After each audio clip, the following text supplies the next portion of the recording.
Salut les amis. C'est Paolo. Bienvenue sur FastProg. Nous allons voir ensemble l'exemple d'un raccordement de deux paires de photocellules DLX30C en série sur la ZBX7N.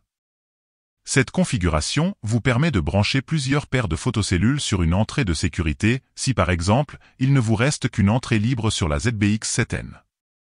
À savoir que ces deux paires auront forcément la même fonction. Je vous expliquerai ensuite comment les activer sur la carte de commande. Pensez toujours à mettre hors tension votre automatisme avant toute intervention sur la carte de commande. Voici représenté en haut le bornier de la carte ZBX7N. Plus bas à gauche, la réceptrice RX et à droite, la cellule émettrice TX de la première paire de cellules, les DIP switch 1 sur off. Plus bas encore, l'émettrice TX et à droite, la réceptrice RX de la deuxième paire de cellules, les DIP switch 1 sur on. Il est conseillé de poser les photocellules en croisant les RX avec les TX comme représenté sur le schéma. Vous n'êtes bien évidemment pas obligé d'effectuer votre câblage dans l'ordre présenté maintenant. La borne 2 de la ZBX7N doit être raccordée à une borne out de la RX d'une des paires. L'autre borne out de cette RX se raccordera à une des bornes out de la RX de la deuxième paire. Et l'autre borne out de la RX de la deuxième paire se raccordera à la borne CX ou CY de la ZBX7N. Il ne reste plus qu'à alimenter nos photocellules, la borne 11 de la ZBX7N ira sur le 11 de chaque cellule et enfin la borne 10 ira sur le 10 de chaque cellule. Et voilà, le câblage est terminé. Dans notre exemple, nous sommes sur CX en supposant par exemple qu'il y ait déjà des dispositifs branchés sur CY. Si vous disposez des deux entrées, CX et CY libres, je vous conseille plutôt de cliquer sur le lien qui apparaît actuellement en haut à droite de la vidéo. Il nous reste plus qu'à activer l'entrée grâce à la fonction F2. Comme vous pouvez le voir sur la vidéo, il existe 6 différents modes de fonctionnement lors du passage devant les cellules. Pour l'activation de l'entrée CX, appuyez sur la touche entrée de la ZBX7N jusqu'à voir apparaître F1.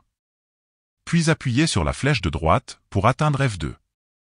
Appuyez sur Entrée, l'écran affiche Off. Appuyez sur la flèche de droite, l'écran affiche C1, C2, C3, etc. Sélectionnez la fonction désirée et appuyez sur Entrée, l'écran revient sur F2. Enfin, appuyez sur ESC, l'écran s'éteint.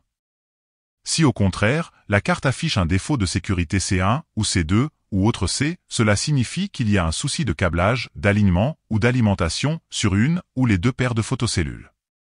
Assurez-vous que rien ni personne ne se trouve entre les photocellules et que l'alignement des photocellules entre elles soit bon. Voici en vidéo la signification des voyants LED des DXR, dont celle vous permettant de vérifier l'alignement. Contrôlez la présence de tension entre les bornes 10 et 11, elle doit être d'environ 24 volts alternatifs. Vérifiez à nouveau le bon câblage. Et en dernier recours, si après tous ces contrôles, le défaut persiste, alors le test le plus efficace consistera à débrancher les photocellules, les décrocher des piliers, de les apporter à proximité de la ZBX7N, de les espacer de 1 mètre l'une de l'autre, et de les raccorder avec des fils apparents uniquement.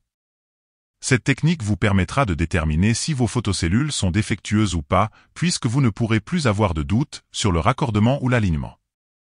Et si à la fin tout va bien, alors parfait. Pour ceux qui souhaiteraient brancher plus de 2 paires de photocellules, voici le schéma de câblage que vous pouvez retrouver dans la notice. Si cette vidéo vous a permis d'être plus rapide et efficace, continuons à travailler ensemble. N'oubliez pas le pouce ou le petit commentaire et n'hésitez pas à vous abonner afin de découvrir le monde facile de FastProg.